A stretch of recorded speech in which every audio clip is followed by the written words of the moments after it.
It started like any other lazy Sunday. A hobbyist drone operator, trying out his new high-resolution camera, soared over a sleepy lakeside neighborhood in Northern California. Trees danced in the wind. Birds scattered. Sunlight shimmered over rooftops. But then, the drone's lens caught something, a strange movement in a backyard garden. A man dragging something heavy. Then, a flash of red. A sudden collapse. And then, the stillness. He didn't know it yet, but the drone had just captured a murder. Welcome to True Crime Hub, where the stories are real, the darkness runs deep, and the truth is always stranger than fiction. Today's story involves obsession, surveillance, and a moment of digital clarity that cracked a case wide open. Stay with us, because what you're about to see was never meant to be seen. Characters Ethan Myers, 32, tech enthusiast and part-time drone videographer, had no intention of becoming a witness to a homicide. On May 19, 2022, Ethan was testing out his DJI Air 2S drone over Whispering Pines, a semi-rural suburb known for its tranquility. He planned to get cinematic footage for his YouTube channel. His flight path took him above wooded areas, a few lakeside cabins, and some backyards that dotted the shoreline. Around 4:27 p.m., while reviewing the footage back at home, Ethan noticed something odd, a jerky movement in the backyard of Lot 14, a property he didn't recognize. Replaying the scene frame by frame, the footage showed a man dragging what looked like a body wrapped in a patterned blanket. Blood. Panic. And then, the man looked up, right at the drone. Freaked out, Ethan paused the playback and contacted the local police. Characters Police arrived at Lot 14 that evening. What they found confirmed Ethan's worst fears. In the backyard shed, under hastily piled firewood, was the body of 29-year-old Emily Carter, elementary school teacher, community volunteer, and beloved neighbor. She had been missing for only a day. The drone footage was irrefutable. Investigators used it to determine the timeline of death, approximately between 4:15 and 4:25 p.m. The man in the video, Emily's fiancé, Mark Adler. To everyone in Whispering Pines, Mark was the picture of charm. He volunteered. He smiled. He hosted neighborhood BBQs. But as police began digging, his facade quickly crumbled. Texts between Emily and her sister painted a darker picture. Emily had confided that Mark had grown increasingly possessive. She was considering calling off the engagement. The night before her murder, Emily had reportedly told a friend she was ending it that weekend. Mark had other plans. Police discovered surveillance footage from a nearby gas station showing Mark buying gloves and heavy-duty trash bags that morning. His search history included chilling terms like how to dispose of a body in water. Although the footage was handed over to police, a short clip was leaked and exploded on social media. The internet dubbed it the Whispering Pines drone murder. Conspiracy theories ran wild, but the truth was more horrifying than fiction. The video, slowed down, showed Mark dragging Emily's body, stopping as he realized he was being watched from above. He looked up directly into the lens, his face pale, stunned, almost confused. That moment, frozen in time, was used as the thumbnail across countless news outlets. Mark Adler was arrested 2 days later. He pleaded not guilty. His defense team argued the footage was out of context, and that Emily's death was an accident. But forensic evidence was stacked against him. Bruises consistent with blunt force trauma, DNA under Emily's fingernails, and Mark's fingerprint on the murder weapon, a wrought iron garden tool. The jury deliberated for only 6 hours. Guilty. Life in prison without parole. But then came the twist. During the investigation, another drone enthusiast came forward. He had been flying nearby too. His footage. It captured something different. A third figure. Just beyond the fence. Watching. Police reopened part of the case, wondering, was Mark acting alone? Did someone help cover it up? Or was someone else supposed to be next? Whispering Pines was shaken. Emily's school held a candlelight vigil. Drone hobbyists were suddenly both celebrated and scrutinized. The town passed a local ordinance regulating aerial surveillance. Ethan, the original drone operator, was never the same. He stopped flying. In interviews, he said, "That footage, it plays in my mind every time I close my eyes." This case reminds us of two things. 1, technology can see what the human eye misses. And 2, monsters can wear friendly faces. If you or someone you know is in an abusive relationship, please reach out. There's help. There's hope. And if you're a creator, a drone flyer, a casual observer, keep your eyes open. You never know when your lens might capture the truth. Subscribe to True Crime Hub for more stories like this, where the truth hovers just above the surface. The figure seen in the second drone's footage was identified as 23-year-old Brian Kellner, a neighbor and amateur drone racer. Police questioned Brian, who claimed he was just curious and had nothing to do with the crime. But investigators weren't convinced. Brian had a juvenile record: petty theft, trespassing, stalking. He admitted to filming neighbors with his drone before just for fun. He said he saw the fight but didn't realize it was serious. Authorities searched every inch of the Adler home. In the attic, they found a crawl space with old photos, love letters written in different handwriting, and a single red dress Emily never owned. Beneath the floorboards, a buried journal belonging to Samantha Langdon. Her last entry read, "I think he's going to kill me. If anyone finds this, tell my mom I tried." Once the story gained national attention, other women came forward. A waitress remembered Mark screaming at Emily in a diner. A neighbor said she saw Emily crying in the driveway weeks before the murder. They all said the same thing: "We didn't think it was our business." But it was. A wave of guilt swept through Whispering Pines, a collective realization that silence had enabled something monstrous. Brian Kellner remained behind bars, but his role was murky. He denied involvement in Samantha's case, but investigators found drone footage from his hard drive showing other women, filmed at night, through their windows. Though no evidence tied him to Emily's death beyond that chilling text thread, public opinion labeled him as a predator. Brian's parents begged for mercy. Brian begged for a deal. Emily Carter's story changed laws. The state passed Emily's law, which required mandatory reporting for tech-based surveillance footage of crimes. Domestic violence awareness campaigns adopted her face, her smile, her voice. Her sister, Megan Carter, started a foundation to support victims of stalking and coercive control. In her first speech, Megan said, "My sister died afraid, but her fear gave birth to awareness, and that will save lives." As the digital team combed through Mark's flash drive again, they found an encrypted file. When cracked, it revealed footage from a GoPro hidden in Mark's car. It recorded conversations. Some were mundane, but one, dated 2 days before Emily's death, featured Mark and Brian arguing. Mark said, "She's going to talk. If she talks, we're both F*******ed.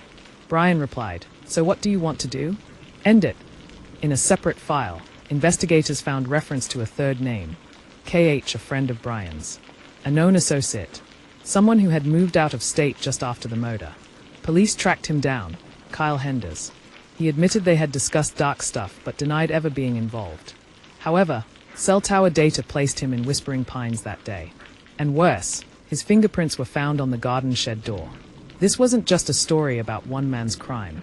It had become a web: 3 men, multiple women, and a culture of silence that let them hide in plain sight. Mark, Brian, Kyle, each with their own guilt, each trying to blame the others. A grand jury was convened to determine if Emily's death was premeditated by a group.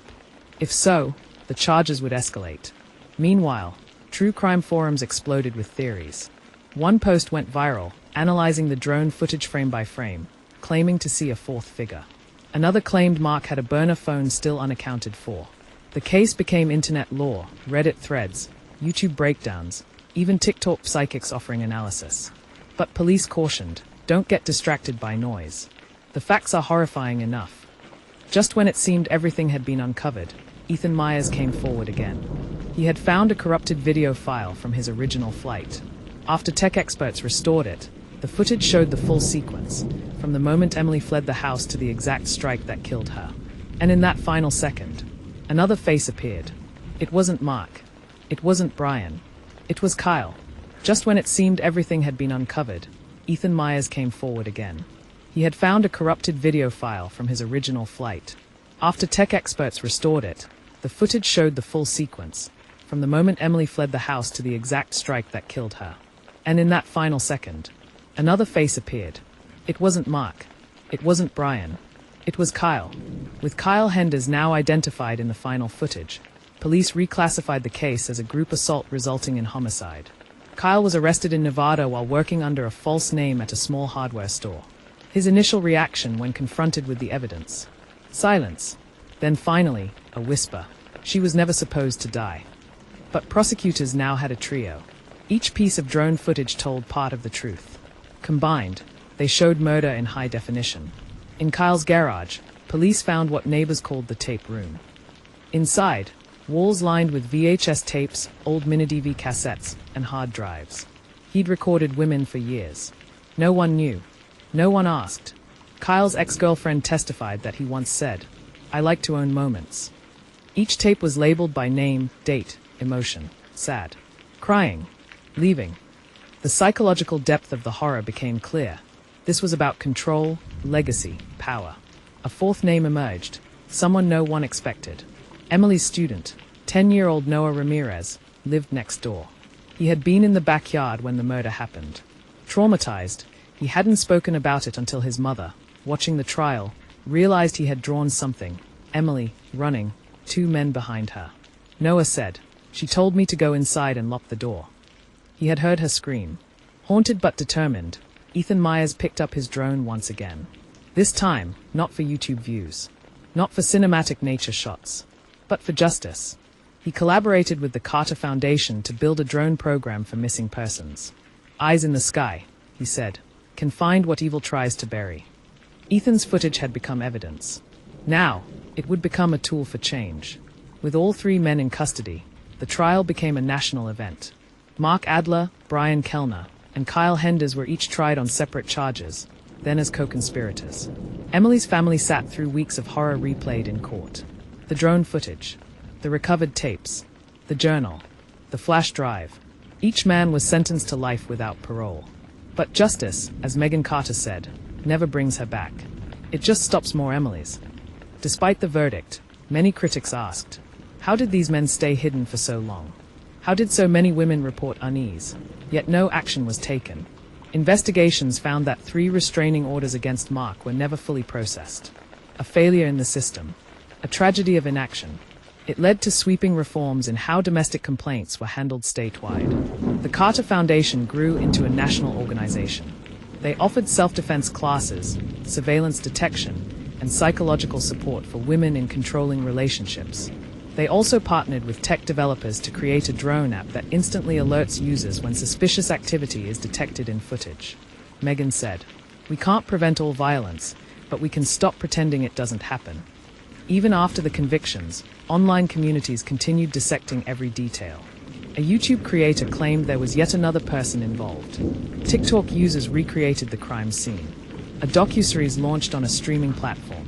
For Emily's family, the attention was both a blessing and a curse.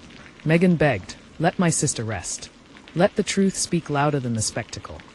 Inspired by the Emily Carter drone case, detectives in Oregon reopened a 2014 disappearance of a woman named Tara Gibbons. Why? A photo found in Kyle's locker. It matched Tara. She had vanished after a restraining order against a man with the initials KH. And in one of the restored drone files, there she was, fleeing into the trees. Never seen again. Years later, Ethan Myers stood in front of a packed auditorium. He was the keynote speaker for a criminal tech summit. He said, "One drone. One Sunday. One glance. That's all it took to pull back the curtain."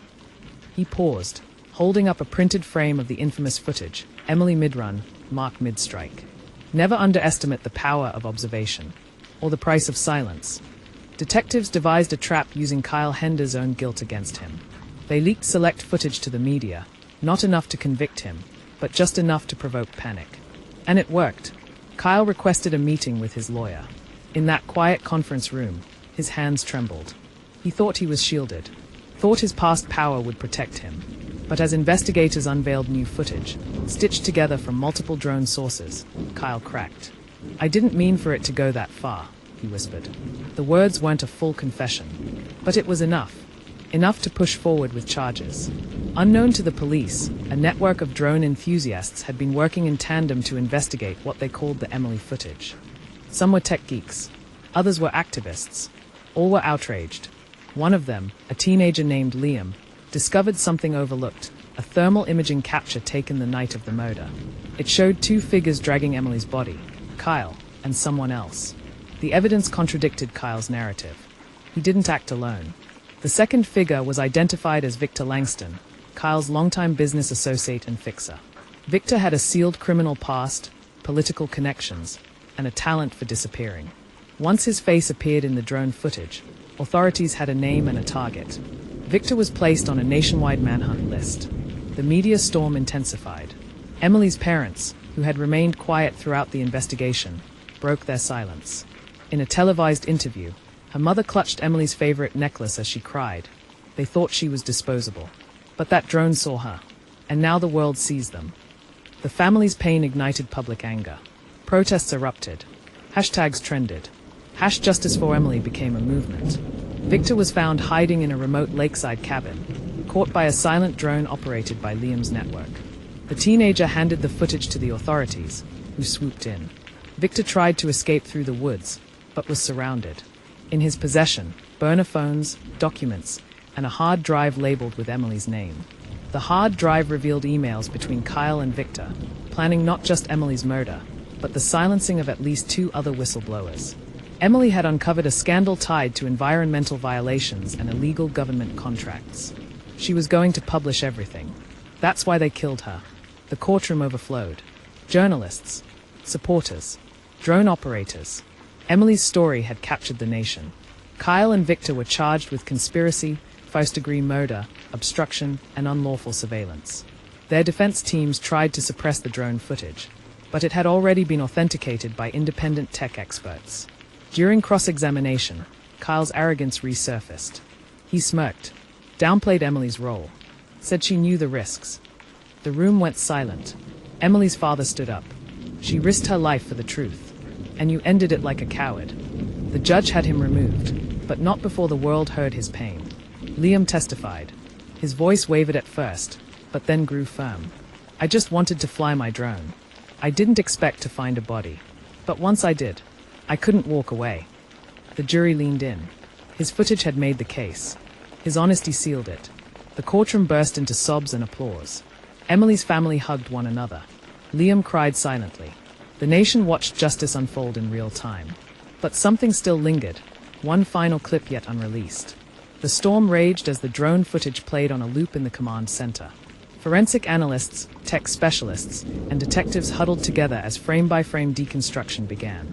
Finally, under infrared filters and motion enhancements, they spotted it, something no one had seen before. A man, crouched beside the bushes, had triggered a reflective glint just before the first shot was fired. He wasn't Kyle, and he wasn't any known associate of the initial suspects. Using advanced facial reconstruction software, they traced the faint, partially obscured features. The algorithm slowly shaped the face, Leo Cranford, a disgraced ex-detective, thought to have left the force a decade ago after a corruption scandal. But why was he there? And how was he connected to Emily? Emily had once filed a harassment complaint while working as an intern at a city crime lab. The suspect, Leo Cranford. The file had been buried, classified as a non-actionable personnel matter. Detective Marla dug deeper and unearthed a security tape from that period. In it, Emily, timid, younger, argued with a man whose voice matched Cranford's. "You think you're brave? You think they'll protect you? I built this department," he had spat. And just like that, the motive sharpened, revenge. Control. A past threat finally acted upon. A young tech enthusiast named Felix had been monitoring illegal drone frequencies around the forest where Emily died. His system pinged a rogue drone flight the night before her murder, hovering directly above her cabin. Felix had recorded the entire flight path. With law enforcement, Felix launched his drone to retrace the old path, only this time, equipped with facial recognition overlays and night vision. The flight guided them to an abandoned hunting cabin deep in the woods. Inside, they found Leo Cranford. Leo, gaunt and tired, didn't fight when they surrounded him. On his makeshift desk lay journals, newspaper clippings, and a flash drive labeled insurance. During interrogation, Leo confessed, "She never forgot. Never let it go. She came back for justice, and I made sure she didn't get it." On the flash drive was drone footage of multiple targets. Women he had stalked over the years, potential whistleblowers. Emily had been the only one brave enough to act. Leo wasn't just her killer. He was a serial predator hidden in the system. Emily's story went viral.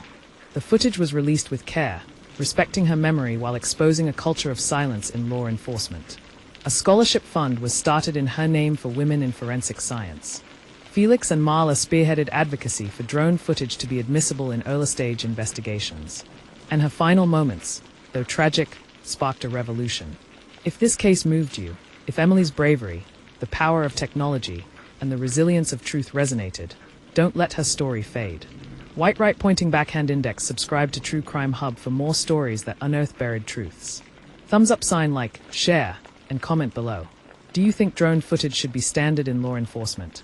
Hit the bell to never miss a chilling, real story that demands justice. Because justice doesn't always start in the courtroom. Sometimes it begins in the sky.